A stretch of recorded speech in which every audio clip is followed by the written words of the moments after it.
রাতে যে সূরা পাঠ করলে দূর হয় অভাব, মিলবে আর্থিক সাহায্য।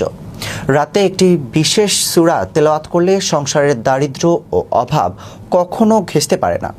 এমনই অলৌকিক ফজিলতের কথা উঠে এসেছে পবিত্র কোরআনের আলোকে। কি সেই সূরা? বিস্তারিত থাকছে ডেস্ক রিপোর্টে। রাতে একটি বিশেষ সূরা তেলাওয়াত করলে সংসারের দারিদ্রতা ও অভাব কখনো ঘেঁষতে পারবে না। এমনই অলৌকিক ফজিলতের কথা উঠে এসেছে পবিত্র আল কোরআনে। কিয়ামতের কঠিন বর্ণনা থাকলেও সূরাটি আজকের দুনিয়ায় এনে দিতে পারে আর্থিক স্বস্তি ও আত্মিক শান্তি। মহানবী হযরত মুহাম্মদ সাল্লাল্লাহু আলাইহি সাল্লাম হাদিস এবং সাহাবীদের জীবন থেকে পাওয়া উদাহরণের সূত্রটি গুরুত্ব অসীমভাবে প্রমাণিত।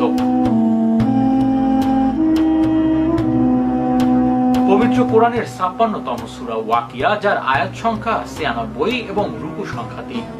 এই সূরাটি মক্কায় অবতীর্ণ হয়। ওয়াকিয়া শব্দের অর্থ নিশ্চিত ঘটনা। এখানে কিয়ামতের ঘটনাকেই বোঝানো হয়েছে। অভাব দূর করার অলৌকিক প্রভাব। সূরা ওয়াকিয়া সম্পর্কে বিভিন্ন হাদিস ও তাফসিরে বর্ণিত হয়েছে যে কেউ যদি প্রতি রাতে সূরাটি তেলাওয়াত করে তাহলে দারিদ্রতা কখনো তার কাছে ঘেঁষতে পারবে না, এমনকি না খেয়ে মৃত্যুর আশঙ্কাও থাকবে না। বিশেষ করে মাগরিবের নামাজের পর এই সূরা তেলাওয়াতের কথা বলা হয়েছে। কেউ যদি রাতের শুরুতেই তেলাওয়াত করে তবুও সেই ফজিলত অর্জন করবে বলে মনে করা হয়।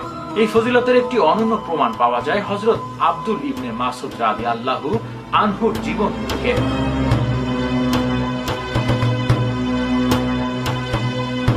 রায়হাকি শরীফে বর্ণিত হাদিসের উল্লেখ রয়েছে, যখন হযরত উসমান রাদিয়াল্লাহু আনহু তাকে মৃত্যুশয্যায় দেখেন, তখন রাষ্ট্রীয় কোষাগার থেকে কিছু অনুদান দিতে চান যাতে তার মেয়েরা দারিদ্র হয়ে না পড়েন।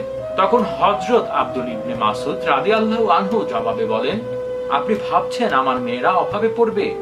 আমি এমনটা ভাবছি না, কারণ আমি আমার মেয়েদের কড়া নির্দেশ দিয়ে রেখেছি যেন তারা প্রতি রাতে সূরা ওয়াকিয়া তেলাওয়াত করে।